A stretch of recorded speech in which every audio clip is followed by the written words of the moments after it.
All right. Yes, sir. Pleasure to see you again, Professor Covington. This is one of my professors from the University of South Carolina. Go Gamecocks. He was the professor that inspired me the most with this whole entire journey at University of South Carolina by bringing Craig Melvin in, who was a guest speaker back then. And that really inspired me because I thought that maybe I could go out there being someone in TV. And because of you, sir, I would not be standing here today without Well, you're very kind, but I think talent might factor in just a little bit. Yes, sir. So, Professor Covington, one of the things that I thought, I love you as a professor. You've been amazing. When I came back, you allowed me to come back and be a guest speaker here before. When I walked into your office, you had 4 Emmys, which I never, in my one time being a student here, I never knew that you had 4 Emmys, which to me, I think that's a big deal because it's a big deal in my profession. But There are people who have 50 Emmys, just saying. Yes, sir. So 4 is not bad. Okay. But, there's always someone bigger, stronger, taller, faster. Yes, right? sir. As we're finding out here now at Right. the University of South Carolina. Professor Covington, tell us how you just kind of got your start. Anything about your life that would inspire you? All right. So, short history. You don't have to be short. You can have as long as you not want. short. Didn't know what I was going to do when I was a kid. Not unusual. Yes, sir. High school yearbook editor. Okay. All right. High school yearbook advisor says, you don't know what you want to do. Journalism is fun. Why don't you go do that? And he was right, and I never changed. Okay. So 30 years in broadcast journalism, Yes, sir. a few years in radio, mostly TV, 27 TV. Most of those years as a television news director, as a sort of the boss of a news department. 6 years in Philly, 10 years here in Colombia. Left the playing field. At the time, I was chair of what was the partnership board here at the university for the journalism program. And they said, hey, come on over. And I thought I was passing through. That was 20 years ago. Yes, sir. But anyway, journalism. I am now technically retired, but I'm still doing projects for the school and busier than I ever have been working on some other projects, primarily with UNESCO, United Nations Education, Scientific, and Cultural Organization. Best known for the World Heritage Sites, but I work on the side that deals with press freedom, freedom of speech, and journalism security and safety. Yes, sir. Stuff that plays off of my entire career. Yes, sir. Okay, well, with that, one thing I wanted to ask, where were you originally from? Originally from Indiana, Okay. all right, Indiana University, master's from Columbia University Yes, in New sir. York, and then went into TV news. So vagabond experience, Okay. all right. Houston, 6 years. Louisville, 4 years. Yes, sir. Boston, 4 years. Okay. Philly, 6 years. Then came down here. Okay. So you kind of bounced around, but you probably, when you were creating your resume, you're building out your resume from the ground up. Let's say if someone was just starting out college at University of South Carolina, how would you advise them, or what would be the advice to what kind of steps should they take to kind of, because I know that you have to start off in smaller markets always, and you have to work up your way. All right. So when my obituary is written, Yes, sir. okay, the thing that somebody will probably mention Yes. is I hired Today's Show host Craig Melvin, all right, when he was in high school. Yes, sir. He was a high school reporter. Okay. All right. So if we look at Craig's career, first off, he has the gift. Yes, sir. All right. Yes. He can interview a president. He can do a cooking segment. Most people can't do that. Yes, sir. All right? That's But he right. can. Yes, all sir. right. But Craig started out at the bottom. He was an AP, associate producer on the overnight shift. Come in at like 2 o'clock in the morning. Oh, wow. He was a photographer. He was a kind of a trainee reporter. He paid his dues. Yes, sir. So when somebody asks that question, I always say, sure, go to the small market and learn everything that you can. And the thing about our profession, Yes, whether sir. it's Hollywood, movies, TV, journalism, is most of the time the cream rises to the top. Not always, but most of the time. So you come in, you do a good job, and you get promoted, and you get another opportunity, and that has been my observation over the years. And when I had somebody as a TV news director come into my office right out of school and say, I want to be your news anchor. Yes, sir. It's like, sorry, kid. Interview over. Yes, sir. Absolutely. You're not going to be my news anchor. Absolutely. But if you want to be an associate producer, or you want to fill in the blank of entry-level positions and prove yourself and learn something, Yes, sir. then maybe we'll talk about Okay. Well, Professor Covington, I had to say that because you had this relationship with Craig, you've been so successful. Where this is going currently, we might have to be on your show pretty soon here, sir. But because you had Craig come in and speak to my school, seeing Craig up there doing what he was doing at that time, he was still here in it. Colombia. Yeah, he was an anchor and reporter here in Colombia. I talked about Craig for years. You've heard me talk to your classes, how Craig inspired me because you brought him that far. So I'm not saying that you're still a young, strapping, good-looking guy. Right. But what you did by starting the thing with Craig's moving his way up, I followed in Craig's footsteps, and then at the bottom is me making my way right now at making my way back up to the top in my business field. Currently revolutionizing something that hasn't been done before, and because of you, I just got to say thank you, because if had you not brought Craig, that might not have been that spark I needed to be where I am today. Well, I remember Brandon as a student, and when you're a professor, you have the A students who do everything perfect and you like them, and then you got the people who don't care and they don't come to class, and you don't worry really too much about them because there's no benefit to that. But then you have those in the middle. So Brandon kind of sat off to the side of the back, okay?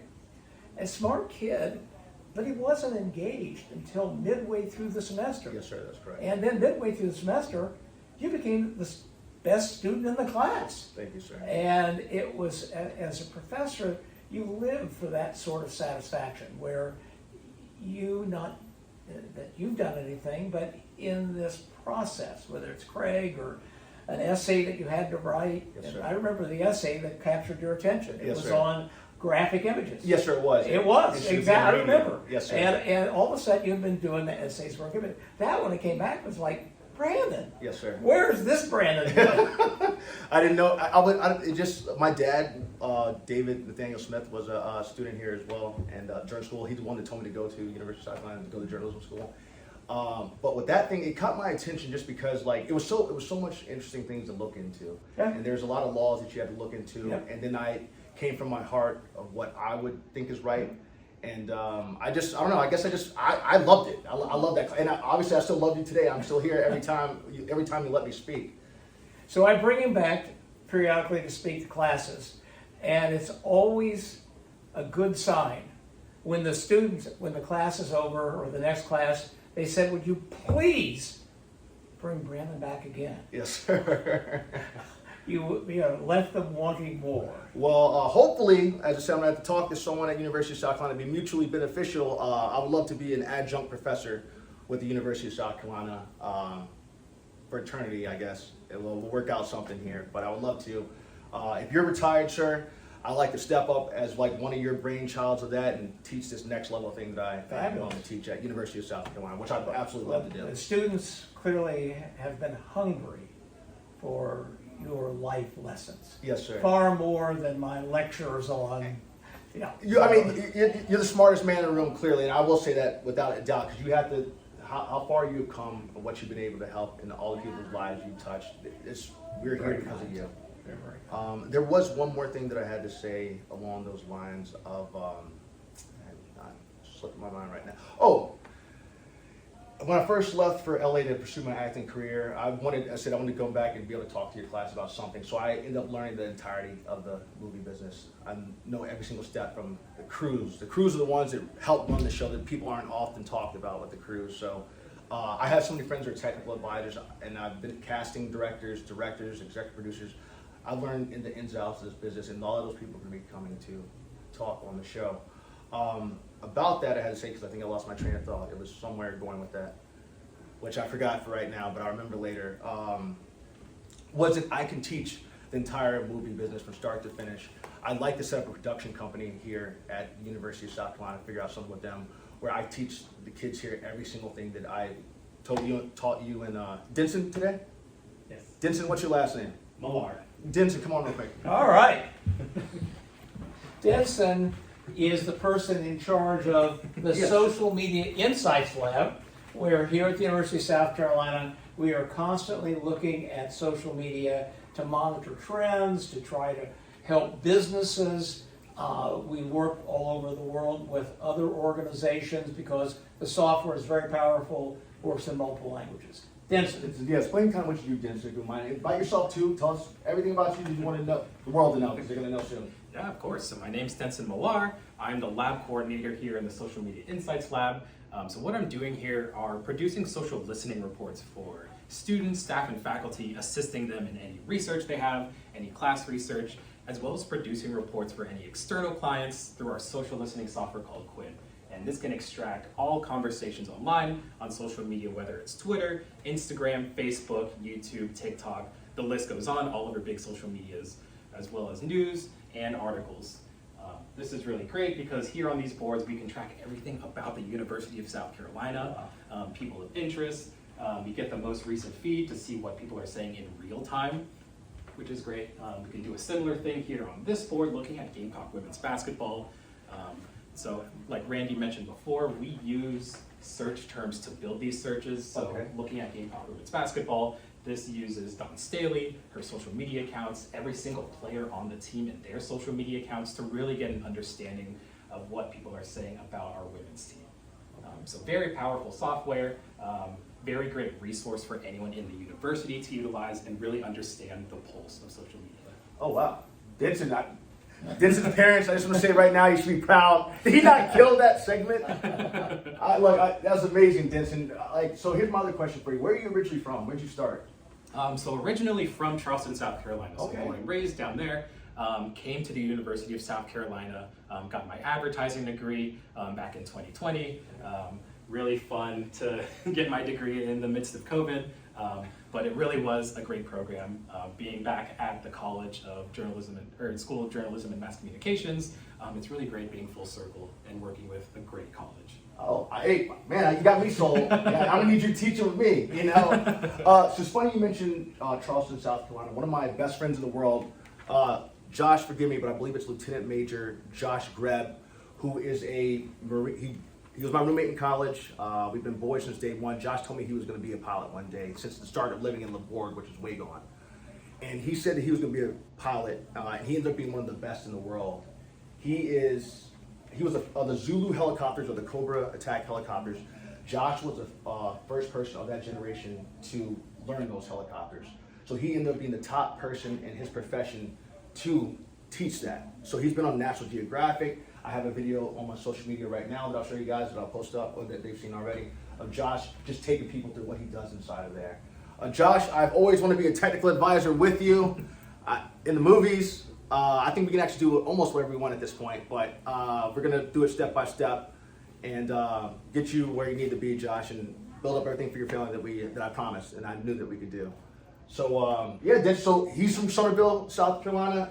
You're from Charleston, yeah. Charleston. Okay, all right. Well, I got one more thing about Charleston and all that. My dentist that I go to, Craig and Danielle and your kids, Levi and oh my gosh, Campbell.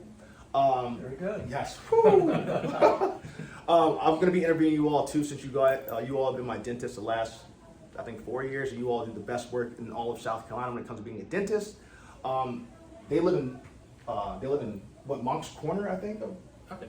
And then they have a house in Somerville, but their dentistry is in Monk's Corner, I believe. So yeah, that connects. Look at all the connections. And then Craig played baseball for University of South Carolina. He was on the championship team. Whoa. He was a pitcher. Really? Yeah, Craig. I'm almost positive because I've seen your jersey in there. Craig. Sorry, man, I'm forgetting his last name. Craig Thomas. Might have messed it up, but Craig was a pitcher for University of South Carolina doing that championship run, and we have a couple of people that we're friends with on the championship team. So we're able to connect every single athlete. If you're looking for a job, I think we might have one for you. So just you contact me and we'll go from there. And this is the Buckle Up Podcast, by the way, the brainchild of my mother, Carolyn Smith, my nephew, Mason Rush, and I can't believe that's my mom's name. I gotta bleep that out later. But that's okay though. And my dad, David Nathaniel Smith, who died of pancreatic cancer, and I'm doing my best to carry on his legacy right now. He'd be proud. So I'm so glad to have you guys a part of that. I look forward to interviewing as many people as you all need me to at University of South Carolina, because I love the school, and I'm here to, as I said, I want to be an adjunct professor at University of South Carolina, and I would love to partner with you all to do that. So, yeah, if there's anything else, well, I think I'll be back around a lot. So, All right. I think that wraps it up for the Buckle Up podcast for today. Will you guys say your names one more time? Dennson Millare. Randy Covington. All right, this is the Buckle Up podcast. Thank you, University of South Carolina, for allowing us, journalism school, which I'm a graduate of, for allowing us to use your facilities today to show everybody what's going on. Thank you very much. All right, not bad. Awesome. Not bad. That was easy, right? Yeah, very easy. We So on that adjunct,